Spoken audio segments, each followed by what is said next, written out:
to my party. We're just getting started. A life is a dream or a nightmare scarring. Hand me a drink cause I think I'm going all in. Get me a...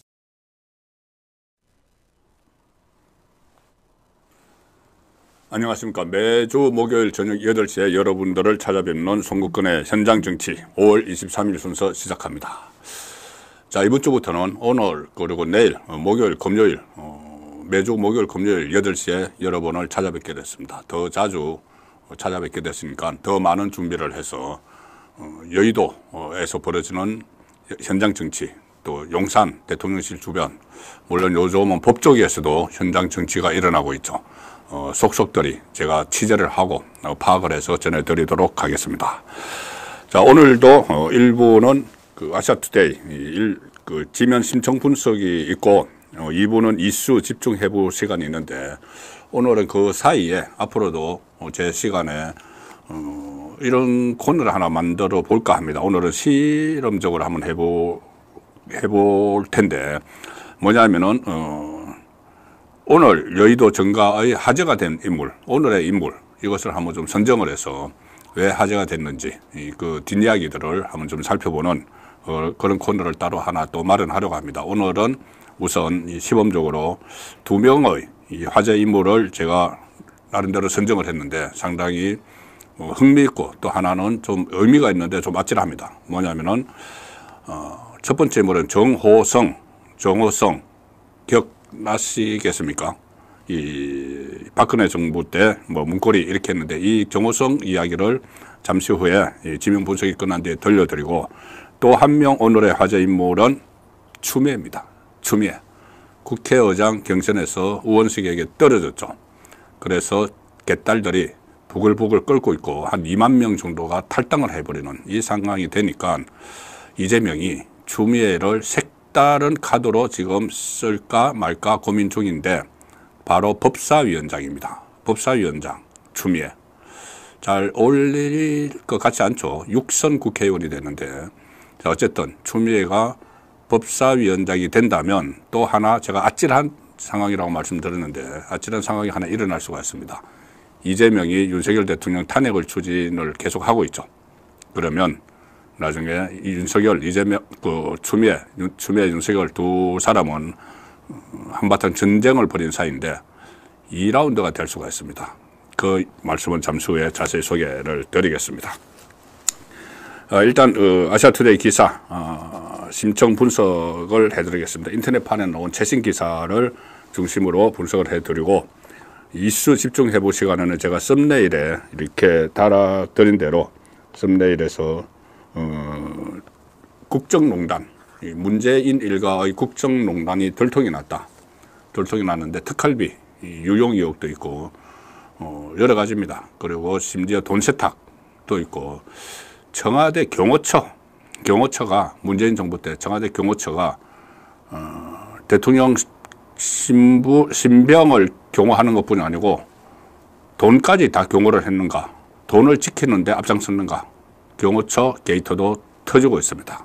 그 부분은 2부에서 집중적으로 보도를 해드리고, 특히 배소연 씨 어제 재판이 있었는데 그 법인카드 그 배소연 씨 갑자기 김혜경 지키기에 나섰다. 자기가 독박을 다 덮었으면서 왜 그럴까? 자, 그 부분도 2부에서는 살펴보도록 하겠습니다.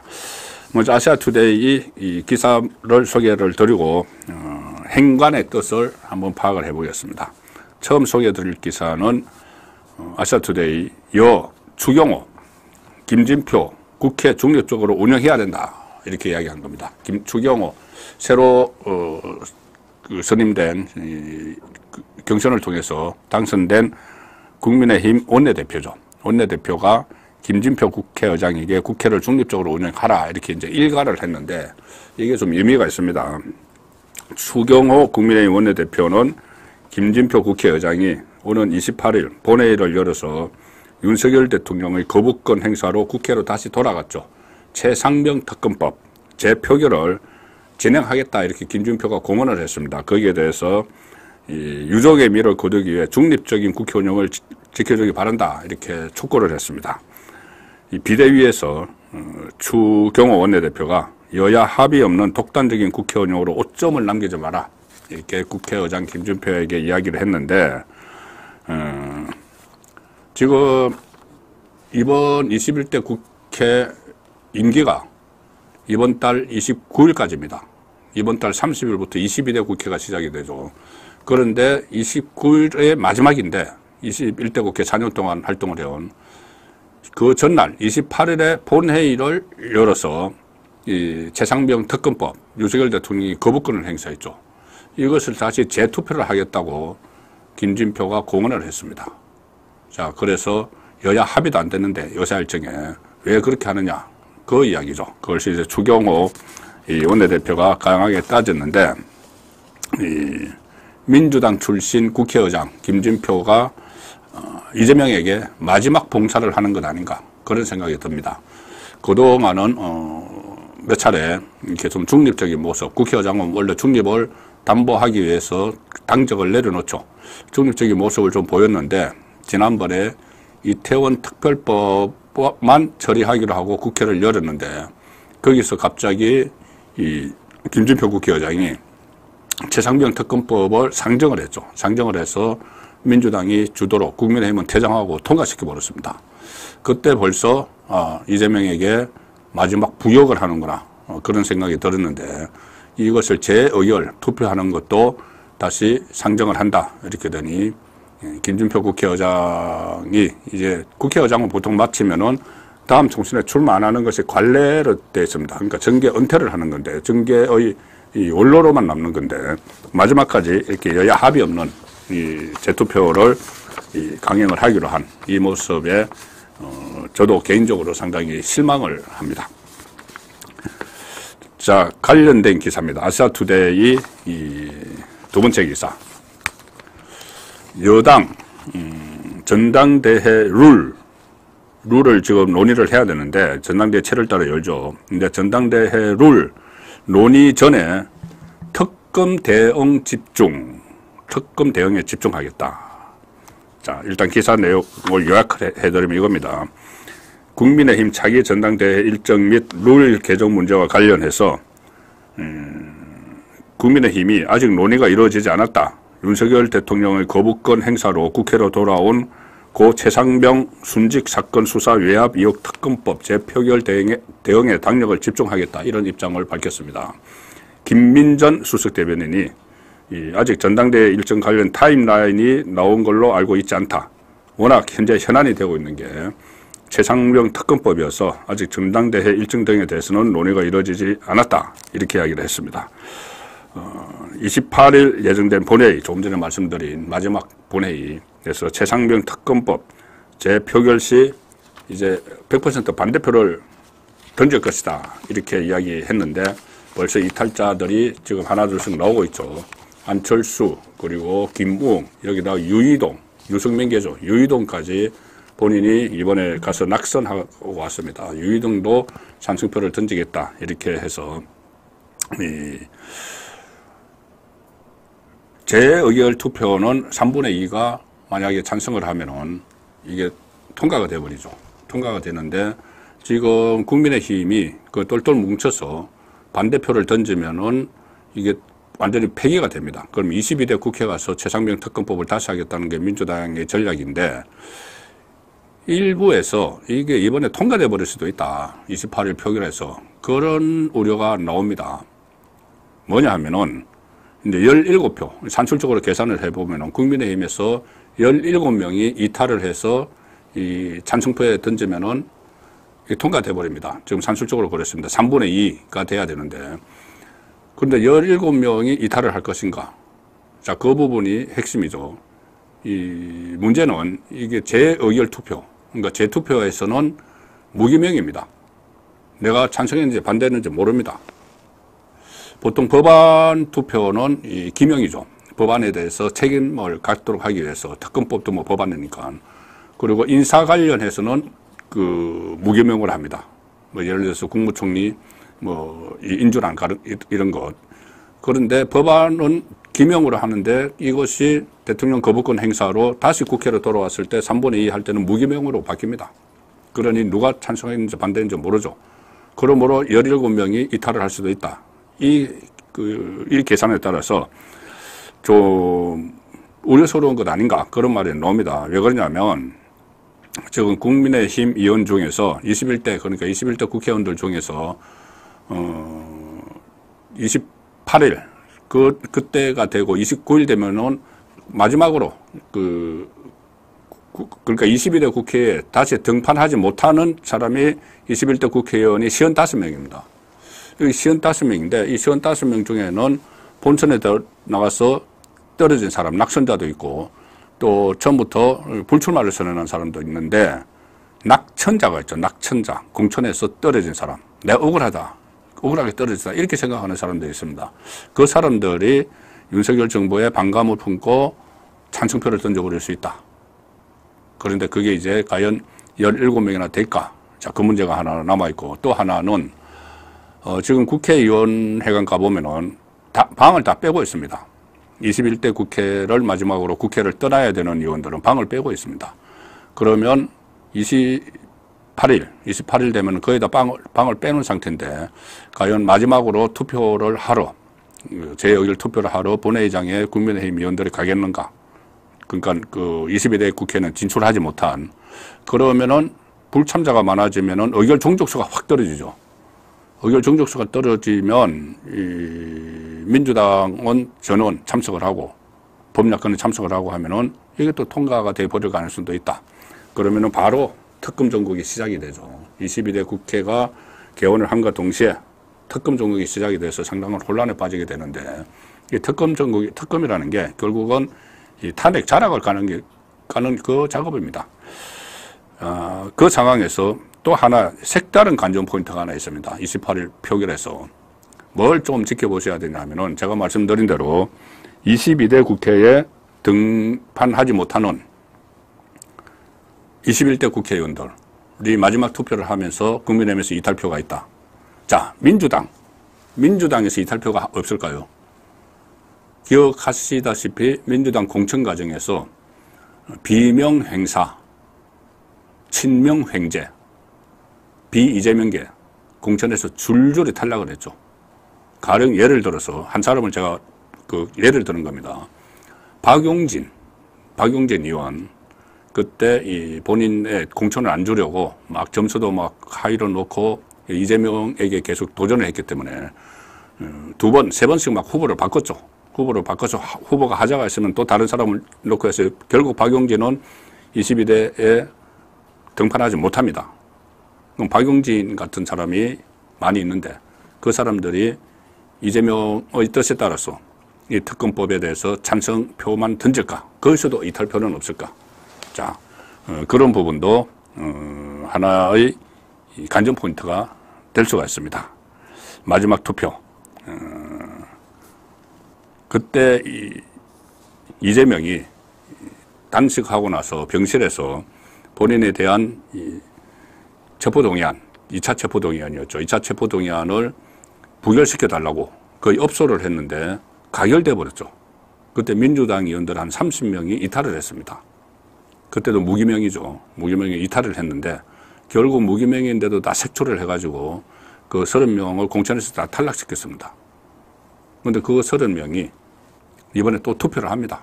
마지막 투표를 합니다. 민주당. 그러면 거기서도 민주당에서도 이탈표가 나올 가능성을 배제할 수 없다. 이재명이 싫어서 윤석열 정부가 좋아서라기보다 이재명이 싫어서 아예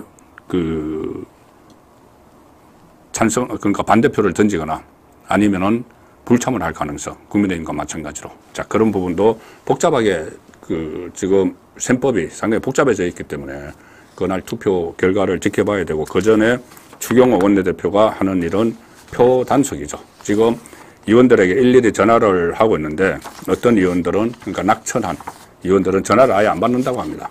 아예 안 받는 곳에서는 원내대표단이 찾아가서 지금 설득을 하는 그런 상황이어서 이 투표 상황은 좀 더 지켜봐야 됩니다.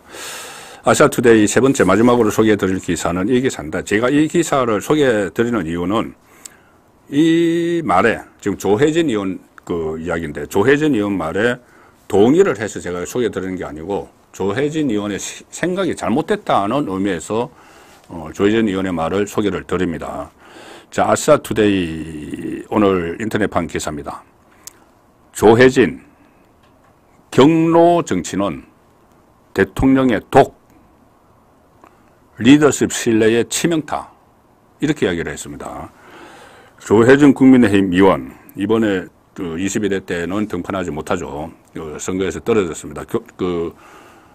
지역구가 재배치돼서 본인이 떨어진 그런 측면도 있습니다. 어쨌든 떨어졌는데, 조혜진 국민의힘 의원이 페이스북에 글을 올려서 고 최상병 순직 사건의 본질이 윤석열 대통령의 경로설과 수사 외압에 초점이 맞춰지고 있다. 자, 이렇게 초점이 맞춰지고 있는 건 민주당의 프레임 작전, 프레임이죠. 프레임 설치하는 거죠. 근데 그걸 기정사실 합니다. 그러면서 경로 정치는 장기적으로 대통령에게 독이다. 대통령이 감정 조절이 안 된다는 인식을 확산시켜 리더십에 대한 신뢰에 치명타를 가한다. 대통령도 화를 낼 수 있지만 그것이 최상병 사건의 본질로 부각된 것은 대통령의 분노 때문에 행정 과정이 왜곡되거나 불법이 저질러졌을 것이라는 인상 때문이다. 그러니까 어쨌든 경로한 것이 잘못됐다. 이런데 이거 완전 프레임에 넘어가는 겁니다. 지금 최상병 특검을 하자는 이유가, 민주당 좌파 진영에서 하자는 이유가 VIP 경로설입니다. VIP는 대통령을 이야기하죠. VIP 경로설. 근데 이게 핵심의 요지가 뭐냐면은 VIP 윤석열 대통령이 경로를 해서 결국은 외압을 행사를 했다. 그 수사에 대해서 외압을 행사해야 됐다. 그게 요지입니다. 이 VIP 경로설을 처음 이야기한 사람은 박종훈 그 해병대 수사단장이죠. 박종훈 수사단장이 처음에 최상병 사건과 관련해서 임성건 해병대 사단장을 비롯해서 8명을 과실치사 혐의가 있다고 경북경찰청에 넘겼죠. 그런데 그것을 다시 해소를 했습니다. 이 사단장까지 같이 가는 거는 좀 그렇지 않느냐. 그래서 한 2명 정도로 줄여서, 대대장 2명으로 줄여서 다시 보냈는데, 그 과정에서 박종훈 수사단장이 해병대 사령관이 자기에게 그렇게 이야기를 하더라. VIP가 경로를 했다. 왜? 사단장을 집어넣기 때문에. 그러면 사단장이 일을 어떻게 하느냐. 그래서 빼라고 했다. 자, 그래서 VIP가 경로를 해서 사단장을 비롯해서 고위 간부들을 뺐기 때문에 직권남용이다. 이렇게 해서 탄핵 자락을 깔고 있는 거죠. VIP 경로설이라는 게 그런 겁니다. VIP가 경로했다. 그래서 빼라고 막 화를 내면서 사단장 빼! 이랬다. 이건 직권남용이다. 이거죠. 자, 그런데 일단 VIP 경로설, 화를 낼 수도 있죠. 잘못하면은, 일을 잘못 처리를 하면은, 오늘 또 어떤 언론에 그런 것도 나왔던데, 과거 신문을 쭉 살펴보면은, 문재인 경로, 문재인 정부 당시에 그게 쫙 있습니다. 이재명 경로. 그러니까는 그때 이제 순간에 질책을 하는 그런 거죠. 자, 제가 드리는 말씀인데 그게 중요한 게 아니고, 그러면은 경로할 수도 있는 겁니다. 밑에 사람이 일을 잘못하면. 그런데 뭐에 대해서 경로를 했나? 그게 중요하죠. 왜 경로를 했느냐? 지금 민주당 좌파 진영에서 프레임을 설치를 하는 것은 제가 말씀드린 대로 이 사단장을 그 책임자 명단에 올렸기 때문에 경로를 했다. 그래서 직권남용이다. 그래서 뺐기 때문에 직권남용이다. 탄핵해야 된다. 이렇게 가는 거죠. 그런데 그때 기자회견 때 분명히 물었습니다. 한 기자가 물었습니다. 경로설에 대해서 물었습니다. 그때 윤석열 대통령 대답을 한번 새겨보면은 이렇게 이야기했어요. 요지는 이겁니다. 경로라는 표현으로 물었는데 본인이 윤석열 대통령이 이종섭 당시 국방부 장관을 질책을 하고 당부를 한 거는 있다. 질책하고 당부를 한 거는 있다. 그러면 질책, 여기서 이게 크게 질책하면 경로한 거죠. 그래서 경로했다. 그거 맞을 수도 있습니다. VIP 경로했다. 그런데 무엇에 대해서 경로했는가? 무엇에 대해서? 지금 좌파에서 이야기하는 것은 이 박종훈 수사단장의 말을 가지고 사단장을 집어넣어서 경로를 했다. 이거죠. 그런데 그때 윤석열 대통령이 설명한 거는 그것과는 전혀 결이 다릅니다. 왜 내가 질책을 했느냐? 국방부 장관을. 그때 작년에 이제 수해가 일어났을 때죠. 수해가 일어났을 때인데, 민간인이 행방불명돼서 사실상 이제 익사를 했습니다. 그래서 그 시신을 찾는데 해병대 장병들이 투입이 된 겁니다. 그러니까 인명구조, 살아있는 인명을 빨리 가서 신속히 구조를 해야 되면은 좀 무리해서라도 막 물에도 뛰어들고 이렇게 구조 작업을 벌여야 되죠. 근데 그게 아니고 이미 사망한 것으로 거의 뭐 확인된 그 시신을 수습을 하기 위해서 해병대 장병이 투입이 됐는데 인명구조가 아니고 그건 이미 지났고 그런데 왜 그렇게 무리하게 수색 작업을 시켜서 우리 아까운 해병대원 최수건 일병, 지금 상병이죠.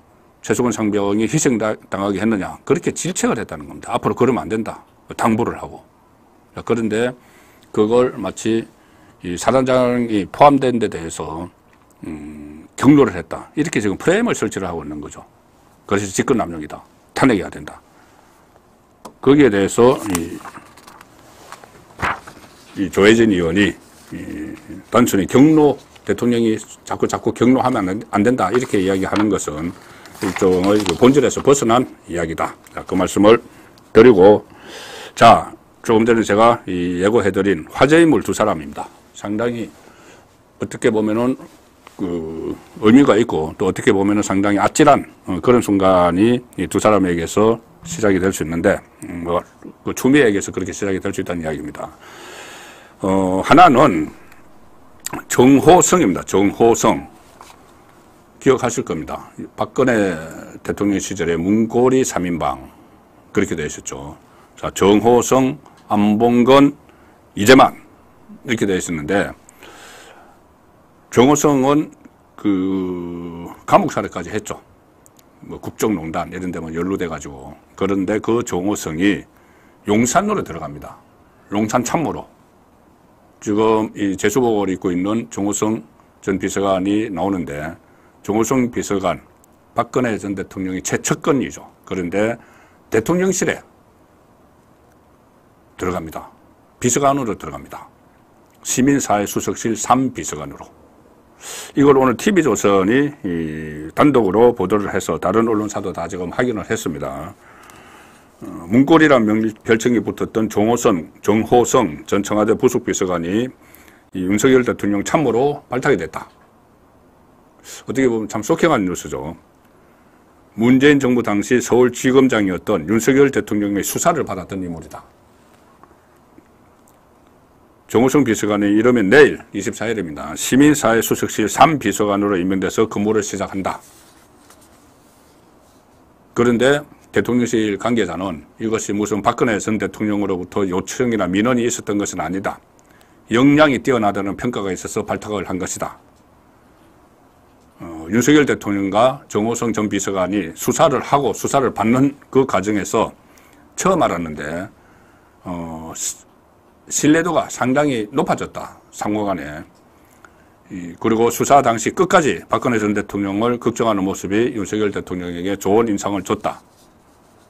그때 당시 이 정호성 비서관이 이 휴대전화에 있던 통화 녹음들 다 이제 박근혜 대통령과 또 최순실과 통화한 것이 다 이제 녹음을 했죠. 그래서 뭐 그 수행을 할 수 있으니까는 그것이 결정적 증거로 그때 작용을 한 그 사실들도 아마 기억을 하실 겁니다. 특히 박근혜 전 대통령의 지시를 빠짐없이 이행하기 위해서 통화 내용을 녹음했는데 이 과정에서 그 박근혜 전 대통령이 일반의 국민 여론을 최순실을 통해 들은 내용이 뭐 확인이 돼서 상당히 공경에 빠졌었죠. 어쨌든 그 비서관입니다. 문고리 3인방 이렇게 불렀는데 정호성이 일부속실 비서관. 일부속실은 대통령을 보좌하는 것이죠. 안봉건이 이부속실 비서관. 그런데 그때 박근혜 전 대통령의 배우자는 없기 때문에 이부속실을 그대로 유지하면서 주로 민원, 일반 국민의 민원을 해결하는 이런 역할을 맡겼습니다. 그리고 이재만 비서관은 총무비서관. 총무비서관은 청와대의 살림살이를 하는 곳이죠. 인사도 하고 그렇게 이 문고리 3인방인데 그 중에서 저는 처음에 박근혜 전 대통령이 국회에 진출할 때 그때 달성에 보궐선거 할 때부터 취재를 했기 때문에 이 세 사람들에 대해서 잘 압니다. 잘 아는데 정호성 비서관이 저 중에서 나이는 아마 가장 적을 겁니다. 69년생이고 이제만 안봉건은 66년생인데 그때 당시 안봉건 비서관 같은 경우는 뭐 경찰 인사에 개입했다 뭐 이런저런 구설수에 많이 올랐고 한데 이재만 비서관도 약간 그런 측면이 있습니다. 정호성 비서관에 대해서는 많은 사람들이 정말 충직하게 박근혜 당시 대통령을 보좌를 했다. 그리고 국회에 있을 때도 마찬가지입니다. 저 세 사람이 서로 보좌관 그리고 비서관을 주로 교대로 지냈습니다. 한 사람이 더 있었는데 지금 사진에 보이는 것은 저 사진 왼쪽부터 이재만, 안봉건, 정호성인데 이춘상이라고 있었습니다. 이춘상. 근데 그 이춘상 그래서 처음에는 4인방 그랬었죠. 근데 대선 과정에서 교통사고로 아깝게 40대 한 중후반에 돌아가셨죠. 그래서 남은 사람이 문고리 3인방인데 지금 그 중에서 정호성 비서관이 다시 용산으로 가서 대통령을 보좌를 하게 됐다. 윤석열 대통령을. 그런데 그것이 인연이 검사와 수사를 받던 피의자 이렇게 됐는데 신뢰관계가 쌓였다. 그것이 참 이채로우면 이채롭다. 그렇게 볼 수가 있어서 제가 소개를 드렸습니다. 그 다음에 인물이 추미애입니다. 추미애. 자,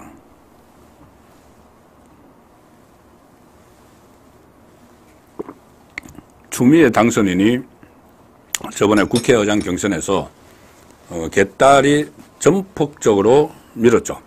전폭적으로 밀었는데 떨어졌습니다. 국회의장 후보 경선이죠. 일단 민주당 당선인 총회에서 후보를 뽑으면은 나중에 국회 본회의에서 개원국회에서 자동적으로 이제 선출이 되는 다수당이니까 그 상황이었는데 추미애에 대해서 전폭적인 지원을 했지만은 떨어져 버렸죠. 그때 박찬대 원내총무, 저는 원내대표라고 보지 않습니다. 원내총무 등선 없이 거의 됐기 때문에 과거 원내총무처럼 그 박찬대가 교통정리를 했죠. 정성호, 진명자장인 정성호 그리고 조정식 이 두 사람을 주저앉히고 추미애를 만들기 위해서 작업을 다 끝냈는데 결과적으로는 우원식이 돼버렸습니다. 9표 차이로. 그래서 이재명이 소코에 빠졌는데 이재명이 더 소코에 빠진 이유가 이 개딸들이 추미애를 선택을 했습니다. 그래서 추장군 그리고 미애로 합의봐 추미애로 그냥 국회의장 합의봐라 이거죠. 막 그런 포스트까지 만들어서 추미애를 일방적으로 밀었는데 그래서 이재명에게도 이번엔 국회의장은 추미애야 이렇게 일종의 개딸들이 지침을 준 거나 마찬가지죠. 이재명은 지금 개딸이 없으면 버틸 수가 없기 때문에 개딸이 가이드 방향을 주면 그대로 따라합니다. 그래서 이재명이 국회의장 추미애를 밀었는데 떨어져 버렸죠. 떨어져 보니까 어떤 현상이 벌어졌냐면은 개딸들이 실망을 해서 탈당을 하기 시작합니다. 탈당을 하기 시작하는데 지금 한 2만 명이 탈당을 했다고 합니다. 2만 명이 탈당을 해서 이재명으로서는 이거 난리 났죠. 이재명이 사법 리스크 그리고 또 이 정치 리스크도 생겼습니다. 이 권력 누수 현상, 레임덕, 이재명 당권의 레임덕 현상이 지금 벌어지고 있죠. 이 추미애가 안 되고 우원석이 되는 바람에 그 상황에서 본인이 마지막에 믿을 거는 개딸들밖에 없습니다. 개딸들이 있어야 자기가 이 검찰에 출석할 때, 법원에 재판 받으러 갈 때 개딸들이 막 응원을 하고 또 강성 개딸들이 내부에서 정리도 좀 해주고 이재명에 대해서 반발하는 사람이 있으면 좌표 찍어서 거기서 거의 못 살게 해가지고 입을 막아버리고 이런 역할을 하는 게 개딸이죠. 그런데 그 개딸들이 이탈을 하기 시작을 했다. 이재명이 오늘 이야기를 했습니다. 본인의 유튜브에서 2만 명이 떨어져 나갔다. 자, 2만 명의 이 깨딸이 떨어져 나갔다. 그러면서 이재명이 편지까지 쓰면서 2만 명에게 다 편지까지 써서 탈당을 만료를 했고 여러 가지 대책을 내놓습니다. 당원 중심의 대중정당으로 만들겠다. 그리고 국회의장, 지금 이번에 실패했는데, 추미애 만들기 실패했는데, 국회의장 선출에도 당원들의 표를 반영하겠다. 개딸들이 국회의장을 뽑는데 참여를 하도록 하겠다는 이야기죠. 말도 안 되는. 그래서 그 대의정치, 그 민주정치를 붕괴시키는 거다. 그런 발상이다는 이야기까지 나오는데 어쨌든 개딸들을 달래야 되니까 이재명은. 그리고 심지어 당 안에 당원 주권국을 만들겠다. 당 안에 여러 국이 있죠. 뭐 총무국도 있고 다 있는데 그 중앙당 안에 당원 주권, 당원이 주인인 권리를 갖는 그런 부서를 만들겠다. 이런 이야기까지 했고 여러 가지 그러니까 직접 민주주의를 강화하겠다는 겁니다. 국회의원들보다는 당원 중심으로 하겠다. 왜냐하면 당원이라는 게 지금 개딸을 이야기하는 겁니다. 본인에 대한 명목적인 충성파 당원들. 개딸들 중심으로 당원을 운영하겠다. 이것을 하면서 또 하나 이게 나오는 겁니다. 뭐냐? 추미애 국회의장 못했으니까 법사위원장에 앉히겠다는 것이 이재명 주변에서 나오고 있습니다. 개딸들도 그걸 욕을 하고 있습니다. 추미애가 법사위원장. 자, 우선 법사위원장은 보통 한 3선 정도가 합니다. 그리고 어떤 때는 법사위원장이 17개 상임위 중에서 상당히 비중이 높기 때문에 4선 정도나 하기는 하죠. 근데 추미애는 이번에 22대 국회 들어가면 6선입니다. 6선. 그리고 이 법무부 장관까지 지냈죠.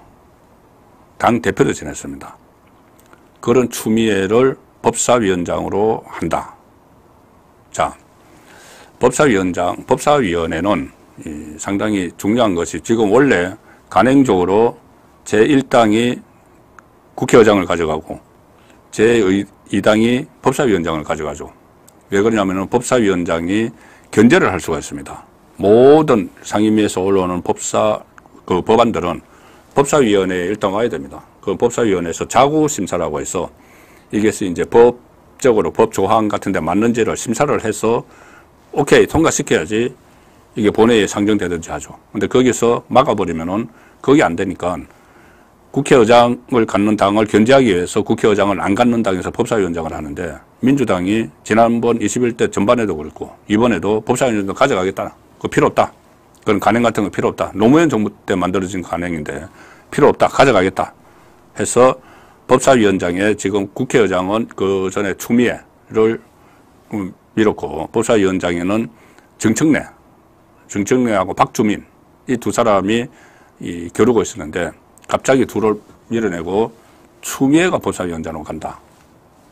그러면 가령 예를 들어서 추미애가 법사위원장을 맡으면 국회의장과 상임위원장은 2년씩 하기 때문에 2년 후에 22대 국회 후반기 때는 또 추미애가 국회의장에 다시 도전을 할 수도 있는 거죠. 그것을 노리는 건지 어쨌든 법사위원장으로 간다고 하는데 개딸 달래기 차원입니다. 지금 친명계 중재인 의원도 뉴델리가 그 기사를 지금 가장 먼저 실었고 다른 언론사들도 따라오고 있습니다. 뉴델리는 의장에 낙선한 추미애 법사위원장 유력 후보로 해서 개딸 정치의 끝은 어딘가 이렇게 지적을 하고 있습니다. 그리고 이 뉴델리 기사를 보면은 민주당 한 중진 의원이 뉴델리와 통화를 하면서 이렇게 이야기합니다. 그 친명계 중진 의원이 추미애 전 장관이 육선 의원이고 판사 출신이기에 법사위원장으로 안성맞춤이다. 그런데 국회의장과 달리 법사위원장은 별도 투표 없이 지도부의 정무적 판단으로 상임위원장 배치가 가능하기에 당에서도 검토를 하고 있다. 친명의 중진 의원이 이야기합니다. 자, 여기서 하나 아찔한 상황이 생길 수가 있습니다. 제가 왜 이 추미애 이 법사위원장에 대해서 이렇게 길게 말씀을 드리냐 하면은 진짜 실제로 법사위원장이 되고 이 이재명이 지금 추진하는 대로 이재명과 조국이 자기들의 보호를 신변 안전을 위해서 결국은 탄핵 전국으로 몰고 가려고 지금 특검 전국을 만들고 있는 거죠. 탄핵 전국이 돼서 만약에 윤석열 대통령 탄핵안이 국회에 발의돼서 통과되면은 그 다음에는 헌재로 가죠. 헌법재판소로 갈 때 국회 법사위원장이 중요한 역할을 맡습니다. 탄핵 소추위원이 됩니다. 탄핵 소추위원. 탄핵 소추위원이 뭐냐면은 어떤 일반 사건에서 검사 같은 역할을 하죠. 검사. 그러니까 헌법재판소에 이 국회를 대표해서 검사 역할을 해서 이 사람 탄핵해야 돼. 그러니까는 만약에 추미애가 되면은 윤석열 대통령 탄핵해야 돼. 이것을 헌법재판소 가서 이야기를 하는 겁니다. 그러면 이제 대통령 쪽에서는 변호인단을 구성을 해서 그것이 이제 대응을 하죠. 박근혜 정부 때, 박근혜 전 대통령 탄핵 때, 그때 법사위원장이 권성동이었습니다. 같은 당이었는데, 권성동은 나중에 그 바른정당으로 갔죠. 유승민과 이렇게 같이. 그런데 권성동은 MB계였죠. 친박계, 친이계 나눠져 있을 때 박근혜 전 대통령과도 관계가 안 좋았는데 법사위원장을 맡고 있다가 이 탄핵이 되니까는 탄핵 소추위원이 됐습니다. 검사 역할을 하는 거죠. 법사위원장이니까 자동적으로 탄핵 소추위원이 되는 겁니다. 이 탄핵 소추위원이 하는 역할은 이런 겁니다. 대통령 탄핵의 정당성을 변론하기 위해서, 변론한다는 건 정당성을 설명한다는 거죠. 재판부는 헌재입니다. 탄핵 사유를 입증할 각종 증거 자료를 제출을 하고 그 탄핵에 필요한 정인 신문을 요청을 하는 그런 역할을 합니다. 직접 본인이 가서 헌재에 가서 이 소추위원이 헌재에 가서 이 대통령 탄핵해야 돼. 이걸 직접 설명을 하기도 하고 또 대리인단을 구성하기도 하고 그때 노무현 전 대통령도 탄핵이 의결이 됐었죠. 그때는 탄핵 소추위원이 김기춘 법사위원장이었습니다. 자, 그래서 이 탄핵을 해야 된다고 주장을 하게 되는 거죠. 그때 권성동도 같은 당 소속이었었지만 법사위원장이어서 탄핵 소추위원을 맡아서 그때 헌재에서 헌법재판소에서 최후 진술을 했습니다. 어떤 최후 진술이냐? 검사 입장에서, 검사 역할을 하는 입장에서 박근혜 대통령이 탄핵이 돼야 된다는 걸 강조를 하는 역할이죠. 그때 이렇게 이야기했습니다. 권성동이. 박근혜 대통령이 국민의 희생으로 세운 대한민국을 비선 실세에게 넘겼다. 최순실 이야기하는 거죠. 그러니까 파면해달라. 이 권성동이 했던 이야기입니다. 그래서 결국은 그때 뭐 다들 안 좋은 기억을 갖고 계시겠지만 박근혜 파면 그 결정이 나왔죠. 헌재에서. 자, 추미애가 지금 말씀드린 대로 개딸들을 달래기 위해서 이재명의 개딸들을 달래기 위해서 추미애를 법사위원장이 앉혔다. 그리고 나중에 혹시라도 지금 추진을 하고 있습니다. 이거 막아야 되는데 당연히 막아야 되는 상황이죠. 그런데 만약에 이재명의 뜻대로 탄핵안이 뭐 가결이 되고 법 탄핵 정국으로 들어가면은 추미애가 권성동이 박근혜에게 했던 그 역할을 맡게 된다는 거죠. 좀 아찔하지 않습니까? 저는 그렇게 느끼는데 추미애의 그 스타일로 캐릭터를 이런 것을 볼 때 윤석열 대통령과 추미애 그 전쟁을 벌였었죠. 윤석열 검찰총장이 문재인 정부 때 살아있는 권력을 수사를 하려고 하니 법무부 장관 추미애가 수사지휘권, 감찰권, 인사권 모든 걸 동원을 해서 윤석열의 손발을 묶으려고 했죠.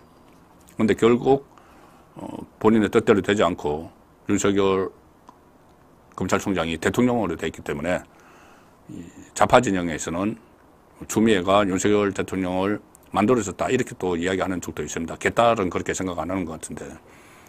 그런데 그런 악연이 있는데 나중에 또 추미애가 법사위원장이 되면은 되고 만에 하나 탄핵 정국이 조성이 되면은 검사 역할을 하는 추미애가 그런 상황들이 아찔한 상황도 올 수 있다는 겁니다. 이 모든 것이 이재명이 방탄에서 벗어나기 위해서 조국과 마찬가지로 그러니까 방탄을 하기 위해서, 구속에서 벗어나기 위해서 특검 정국, 그 다음에 이제 탄핵 정국을 조성하려고 하기 때문에 자, 이런 상황이 지금 생겨난다. 그렇게 볼 수가 있고, 그리고 개딸들을 달래기 위해서 추미애를 법사위원장으로 앉히면은 그런 아찔한 상황이 일어날 수도 있다는 것을 미리 말씀을 드렸는데, 그걸 다 막아야 되는 거죠. 막을 책임은 앞으로 탄생할, 전당대회에서 탄생할 지도부에 있습니다. 물론 추경호 원내대표와 투톱을 해야 되겠지만은 지도부, 어떤 지도부가 탄생하느냐에 따라서 정말 그런 아찔한 상황이 갈지 안 갈지도 좌우가 될 가능성이 현재 높은 것이죠. 자, 시간이 많이 지났지만 제가 오늘 제가 준비한 메인 요리입니다. 지금부터 메인 요리입니다. 문재인 일가 들통났다. 국정농단 들통났다. 그런데 문재인뿐이 아니고 김정숙, 문다혜 줄줄이 지금 검찰 소환을 받아야 될 그런 처지에 빠졌습니다. 이게 다 지금 연결이 됩니다. 지금 각 언론에서 문재인 해고록에 대해서 막 이야기 나오고, 또 전주지검에서 수사하던 서창호 옛 사위 서창호 수사도 이야기 나오고, 또 타지마할, 김정숙 타지마할 이야기도 나오는데, 이게 다 연결이 됩니다. 연결이 되기 때문에 더욱더 이 법망에서 빠져나가기 어렵다는 구도가 지금 짜여지고 있고, 점점 문재인, 김정숙, 문다혜를 조여가고 있는 그런 상황이 지금 전개가 되고 있습니다. 먼저 문재인 해고록을 좀 말씀을 드리면, 해고록이 아니고 사실은 대담록이죠. 대담록. 이거 급조한 겁니다. 무슨 해고록 같으면은 본인이 정말 자기가 지금까지 했던 일기도 보고, 어떤 기록들도 보고, 또 대통령에서는 그런 국정 관련한 국가 기록물 이런 것도 보고 했었어야 되는데, 그게 아니고 대하록입니다. 대하록, 대담록입니다. 최종건 외교부 차관했던 사람하고 둘이 대화를 한 것을 책으로 펴냈죠. 책으로 펴냈는데, 요즘은 대하록은 빠르면 일주일 만에 만듭니다. 왜 그러냐면은 그 전에는 이제 대담식으로 책을 만들어도 대담을 한 것을 다 녹음을 풀고 정리를 하고 해야 되니까 시간이 걸리죠. 근데 지금은 한 하루 이틀 이렇게 녹음을 해서 AI의 도움을 받으면은 그 바로 텍스트로 나옵니다. 텍스트로 쫙 나오기 때문에 그걸 이제 편집자가 한번 쭉 보면서 좀 문장이 되도록 윤색을 하고, 또 교정만 보면 바로 책 한 건 일주일 만에 뚱딱 만들어지는 거죠. 그 책이 지금 3만 원이 넘는데, 그 책이 아주 잘 팔리고 있다고 합니다.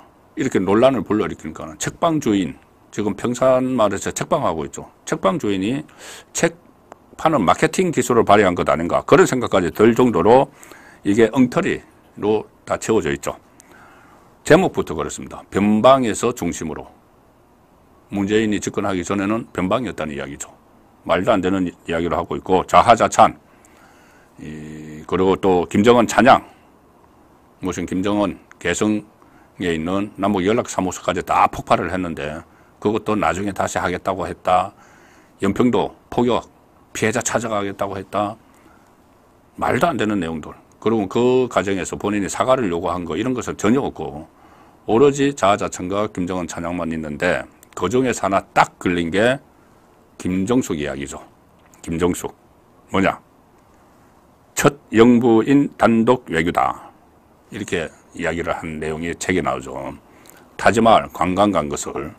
자, 이것이 엄청난 역풍을 불러일으키면서 김경숙 게이트 나가서 청와대 경호처 게이트로 번지고 있습니다. 우선 하나 먼저 말씀드릴 것은, 이 진성준, 문재인 정부 때 청와대 참모를 했었던 진성준 당선인이 그런 이야기를 했습니다. 이것을 김정숙의 타지마을 방문을 엘리자베스 영국 여왕의 안동 화해마을 방문에 비유를 했죠. 자, 어쨌든 이 비유 자체가 부적절하고 논란거리, 그러니까 그 비유 자체는 부적절한데 왜 이렇게 하는가? 진성준까지 나와서 이거를 왜 자꾸 실드, 그러니까 방어막을 막 치는가? 말도 안 되는 논리 가지고 거기에 이제 착안을 해야 됩니다.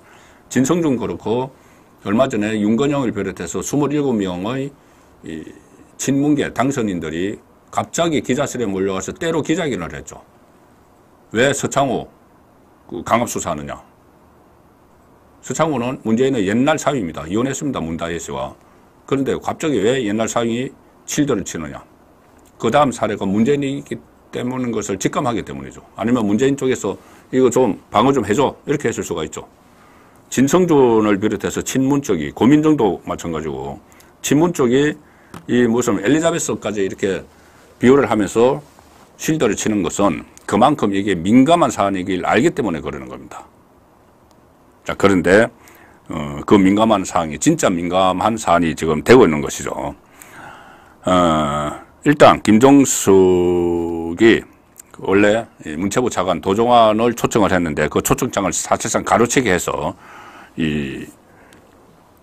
자기가 가면서 버킷리스트 채우는데 우리 예비비 3억 7천만 원 소비하고 이것이 이제 많이 다 나왔기 때문에 그걸 제가 계속 말씀드리는 것을 이제 생략을 하고 언론에 잘 안 나온 이야기를 제가 한 몇 가지를 드리겠습니다. 일단 타지마할에 40명의 수행원들을 데리고 갔는데 그 안에는 뭐 전속 요리사도 있고 뭐 그렇죠.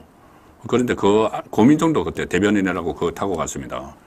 그 안에 누가 있냐면은 일반 언론에서는 보통 이제 뭐 익명으로 나오기도 하는데 타지마을 가는 비행기 안에 유송하, 양이네스 이 두 여성이 있습니다.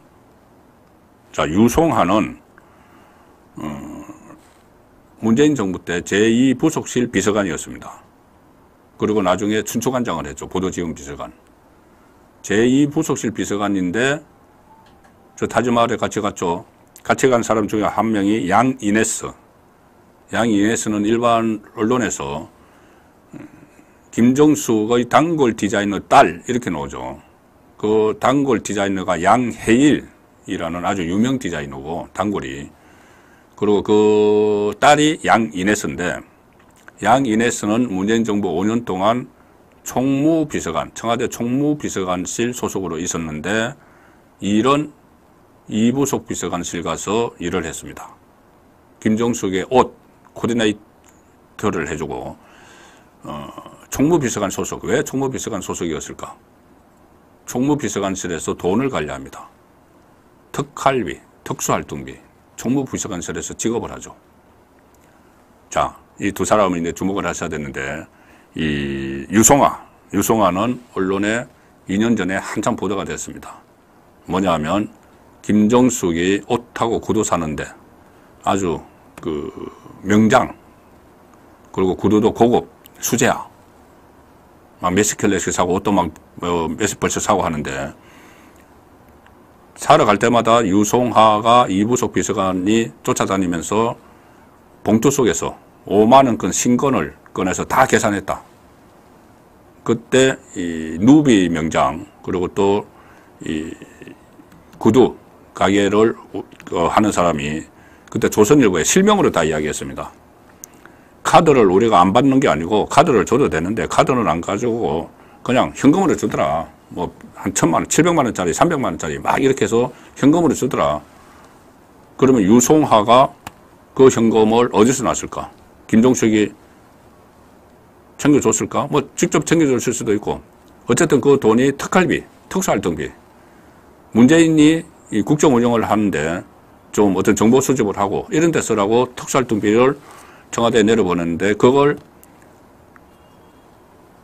유송아가 옷하고 가방 뭐 이런 데 사는 데 썼다. 그리고 관봉권 이야기도 나왔죠. 그때 한 언론에서는 또 그 돈이 관본권이다. 관본권은 한국은행 띠지가 붙어있는 한국은행에서 갓 생산한 5만짜리 신권이죠. 그걸 봉투 속에 뭉텅이로 가지고 다니면서 옷 사고 하는 데 썼다. 그리고 유송화뿐이 아니고 이부속 비서관실에 있던 양인에서도 그렇게 지불을 했다. 관본권 가지고. 관본권은 일반 국민은 가질 수가 없습니다. 띠지를, 한국은행 띠지를 묶어서 예를 들어서 은행에 가면은 그 은행 띠지로 바꿔서 창구 손님들에게 주는 거죠. 그래서 관본권, 한국은행 띠지는 볼 수가 없습니다, 일반인은. 그런데 관본권을 청와대 특활비로 준다는 거죠. 근데 그 특활비 뭉치 그대로 가져가서 옷 사고 구두 샀다. 자, 이게 지금까지 이 특활비 의혹인데,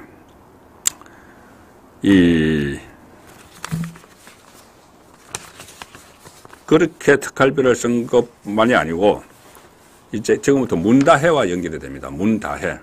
문다혜가 문재인의 딸이죠. 딸인데, 문재인 대통령 재임 기간에 갑자기 태국으로 이주를 합니다. 부부가, 서창호, 문다혜 부부가 태국으로 이주를 하는데, 그때 여러 가지 논란거리들이 있었습니다. 왜 갑자기 대통령 재임 중에 딸 부부가 태국으로 가버렸을까? 많은 괴담 같은 것들이 있었는데, 그것을 제가 덜추자는 것은 아니고, 문제를 삼아야 될 것은 수상한 동거래가 있었다. 자, 두 가지입니다. 문다혜, 태국으로 간 문다혜와 수상한 동거래는 두 가지입니다. 하나는 조금 전에 제가 말씀드린 유송하, 양인에스 특활비를 김종석을 위해서 펑펑 쓴 의혹이 있는 그 유송하와 양인에스가 태국에 있는 문다혜에게 돈을 보내줍니다. 그것이 지금 전주지검에서 수사팀이 확인하고 있는 과정이죠.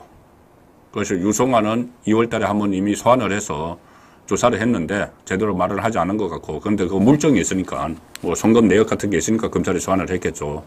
그리고 양인에서는 검찰이 소환을 했는데 오지 않으니까는, 불러도 오지 않으니까는 출국 정지를 시켰습니다. 프랑스 국적이라서 출국 정지죠. 출국 금지가 아니고. 자, 그래서 이 두 사람이 유송하 양인에서가 문다혜에게 돈을 송금을 한 것, 이것도 좀 이제 보도가 많이 나왔죠. 오늘 새로 나온 보도가 이것을 이제 특활비를 유송하와 양인에서는 특활비를 보냈을 수가 있습니다. 확인된 것은 아니지만 자기 돈 보내지는 않았겠죠. 그래서 특활비를 또 보냈다 이런 이유까지 있는데, 오늘 새로 나온 것은 오히려 문다혜가 경호원에게, 그때 청와대 경호원에게 수천만 원을 보냈다. 경호원 계좌에. 근데 그 경호원 계좌에서 이것이 다른 데로 빠져나갔다. 근데 그 수천만 원 중에는 태국 현지 화폐도 있다. 바트화. 그럼 이게 돈이 뭔가? 이게 수상한 돈이기 때문에 돈 세탁한 것 아닌가? 그런데 돈 세탁을 어디서 했느냐? 경호처에서 했다. 말이 안 되는 이야기죠. 엄청난 이것은 스캔들이 될 수가 있는 거죠. 그리고 이 경호원에게 돈을 보내준 경호원이 어떤 경호원이냐 하면은 태국 현지에 파견되어 있는 경호원. 그러니까 자기들과 계속 하루 종일 얼굴을 보는 경호원이죠. 그때 태국으로 이주했을 때, 아니 그러면은 대통령 가족은 경호법에 의해서 경호를 하게 돼 있는데, 그러면 경호원들도 갔을 거 아니냐? 그럼 이거 뭐냐? 돈이 더 들어가고 경호원이 해외까지 체류를 하면서 경호를 해야 되는데, 그럼 그 국민 세금으로 다 들어가는 거죠. 그 이야기가 있었는데, 실제로 경호원이 그때 갔다는 것이 또 확인이 되는 겁니다. 그러면은 같이 갔던 경호원에게 돈을 보냈다. 그래서 그 돈 세탁 의혹이 있던데, 더 놀라운 사실은 그때 경호처장이 주영훈입니다. 주영훈 경호처장도 검찰에 불려가서 조사를 받았다. 그러면은 경호원 혼자 한 게 아니고 문재인 정부 청와대 경호처가 조직적으로 동원이 돼서 이 돈 세탁에 이용이 된 그런 정황이 생겨버리는 거죠. 자, 수상한 돈을 세탁을 하는데 경호처가 개입을 했다. 이 지금 검찰이 수사 중입니다. 수사 중이라서 더 자세한 내용은 파봐야 되지만은 주영훈이라는 이 당시 경호처장이 상당히 그 전에 원래 경호처의 공채 출신인데 이 노무현 때 그때 이 가족 부장 뭐 이런 것을 하다가 나중에 그 노무현이 퇴임하고 나서 퇴임한 노무현의 경호 책임자로 갑니다. 그리고 노무현 전 대통령이 극단적 선택을 하고 나서는 권양숙 씨의 비서관을 합니다. 그러다가 대선 때 문재인 캠프에 들어가죠. 그리고 문재인 정부가 출범하면서 경호실장이 됩니다.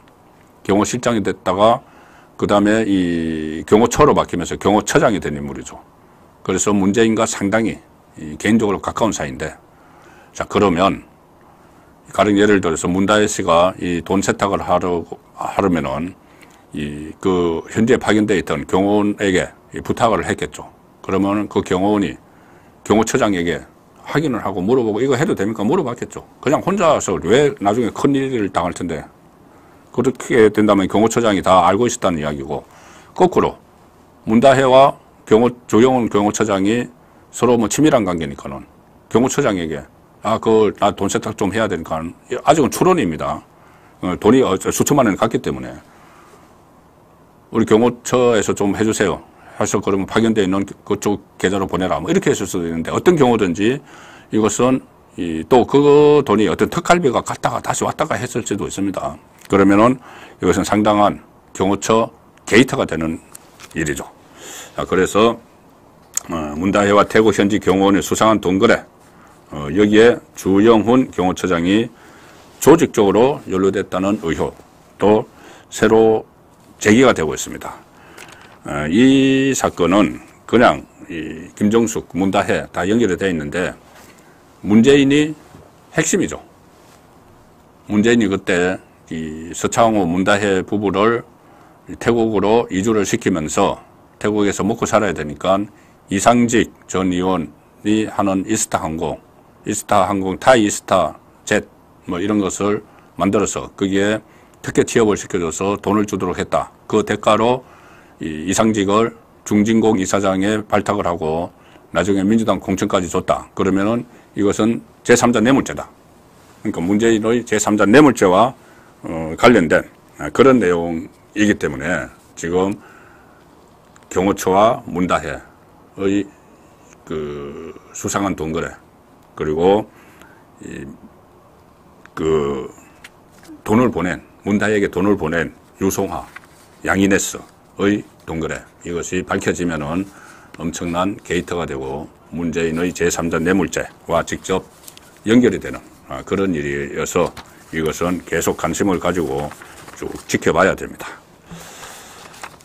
마지막으로 그 소개해 드릴 내용은 조금 전에 말씀드린 배소연 씨, 법인카드. 배소연 씨 5급 공무원을 했었죠. 조명현 씨가 7급이었고, 갑자기 김혜경 지키기를 시작을 했다. 뭐라고 했냐면은, 지금까지는 그런 이야기를 전혀 하지 않았는데, 어제 법원에 나가서 갑자기 김혜경을 보호하기 시작합니다. 뭐라고 했냐면은, 지금까지 이제 법인카드, 이거 법인카드 가지고 막 소고기 사고, 무슨 뭐 초밥 사고, 또 과일 1,000만원치 사고, 이렇게 했다는 이야기까지만 나왔죠. 그런데 그것을 자기는 한 번도 이런 이야기를 하지 않았는데, 어제 법정에서 법인카드로 결제를 해서 그 결제 내용을 갖다 주면은 김혜경이 현금으로 다 주더라. 갑자기 이야기를 한 겁니다. 그러면은 법인카드는 법인카드대로 쓰고 현금은 자기가 받았다. 그러면 자기가 법인카드로 카드깡 한 게 되는 거죠. 그럼 자기에게 엄청난 죄가 되는 거죠. 그런데 갑자기 그런 이야기를 합니다. 판사가 하도 이상해서, 아니 자꾸 그런 식으로 이야기하면, 지금까지 검찰에서는 그런 이야기 한 번도 안 했는데, 김혜경에게서 이 카드 쓴 돈을 받았다는 거 한 번도 이야기 안 했는데, 그런 이야기 하면은 위정이 될 수 있다고 4번이나 경고를 줬는데도 그런 이야기를 합니다. 왜 갑자기 그럴까? 이것이 저는 그 맥락으로 봅니다. 이재명이 총선에서 이기고 나서 갑자기 이재명 주변에서 사람들이 기고만장해지고 범죄 혐의도 버티고 합니다. 이화영이 그렇고 재판 연기하려고 하고 갑자기 김혜경이 행사장에 다시 나타나고 그때 개항 무슨 뭐 어린이날 기념식에 막 나타나고 또 이렇게 이 배수연 씨까지 자기가 이제 덮어 쓰는 거죠. 자기가 덮어 쓰고 김혜경을 지키려고 하고 이거는 결국 이재명 세상이 온다. 이재명 세상이 올 때까지 버티자. 그럼 이재명 세상이 오면은 우리는 전부 다 자유의 몸이 된다. 다 사면받고 감옥도 안 가고 한다. 그런 인식이 이재명 주변에 지금 확산이 돼 있지 않고서는 이렇게 자기가 다 덮어쓰는 그런 일은 일어날 수가 없는 것이죠. 그래서 지금 검찰 그리고 법원이 제대로 일을 하지 않으면은 정말 그런 일이 현실이 될 수가 있습니다. 모든 범죄자들이 조국까지 전부 다 사면받고 복권되고 그래서 그들의 세상이 되는 그러면은 제대로 일을 하지 않은 처음부터 지금 윤석열 정부 2년 동안 수사 제대로 하지 않고 이재명과 조국, 문재인 그리고 법원 판결 질질 미루고 한 그쪽 책임이 상당히 큽니다. 그래서 지금이라도 검찰이 인사가 있었고 그리고 또 조만간 이것은 또 수사 현장 지휘팀의 인사가 있기 때문에 지연죄는 지연 제대로 수사를 하고 재판을 받도록 하는 그런 시스템이 구축이 돼야 된다는 것이 지금 곳곳에서 드러나고 있습니다. 예, 매주 목요일 보내드리는 송국근의 현장 정치 오늘 순서는 여기까지입니다. 그리고 처음에 말씀드린 대로 내일도 저는 다시 여러분들을 찾아뵙겠습니다. 좀 더 풍성하고 알찬 내용들을 가지고 1시간 동안 지루하지 않도록 여러분들께서 그냥 일반 언론 신문이나 방송 내용으로는 파악하기 어려운 상당히 어떤 그 속에 감춰져 있는 신문 기사의 행간에 감춰져 있는 그런 내용들을 제가 알려드리려고 노력은 하고 있습니다. 뭐 어떻게 들으시는지 모르겠지만은 내일도 노력을 더해서 찾아뵙도록 하고 오늘은 여기서 마치겠습니다. 편안한 밤 되시기 바랍니다. 고맙습니다.